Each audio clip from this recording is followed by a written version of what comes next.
Hey everybody, welcome to the GregCast. It is Greg, and I'm coming to you today from my home parish, St. John the Baptist Catholic Church over in Madison, Alabama. Just as a way of saying I'm home. Had a great youth conference. It was absolutely fabulous to be with all those wonderful kids screaming and yelling and having a great time singing great songs. I decided to go see that New Moon movie. Oh my gosh. I'm too much of a guy for that movie. I'm not here to do a movie review, so I won't, but let's just say that it was excruciating for me.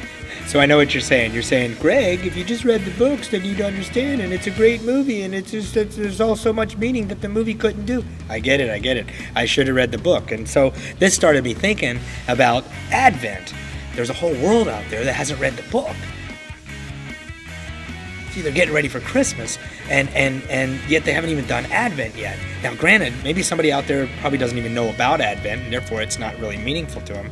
And you and I, of course, the wonderfully active Catholics that we are, we know that Advent is a time of preparation.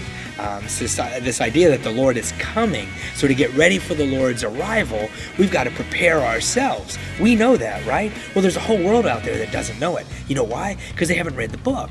They haven't read the prophet Jeremiah. They haven't read the prophet Isaiah. You see, if you don't know the prophets, then you don't know what you're looking for when it arrives. You study the prophets, then you know what to look for.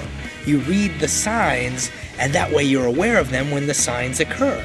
That's the idea. I think even Jesus himself, later in his ministry, said something about the weather. I mean, we all know that if the wind blows out of the south, it's going to be warm. And if it blows out of the north, it's going to be cold. So if you can read the signs of the weather, why can't you read the signs of the time? So I'll go ahead and admit it. I didn't read the book.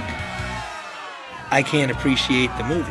I'm not a part of the buzz that I'm not on Team Jacob or Team Edward. I don't understand that. What I do understand, however, is that there's a whole group of people out there that did a lot more work in preparing to see this movie than I did. So really, it's not fair for me to comment on whether the movie's good or not. It's excruciating because you know what? There's a lot of people that love this movie. I was reading my Facebook the other day. One girl said, "It's the best movie ever made." Let's encourage people to read the book this Advent.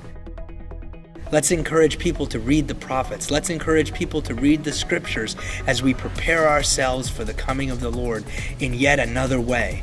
I've always said this every Advent. This is a circular process because each Advent we know that something in us has to be born.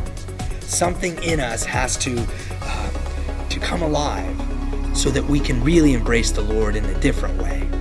That's what Advent is. So get ready for the preparation. Get ready for Advent. Participate in Advent. The Lord is coming. You know how I know? I read the book.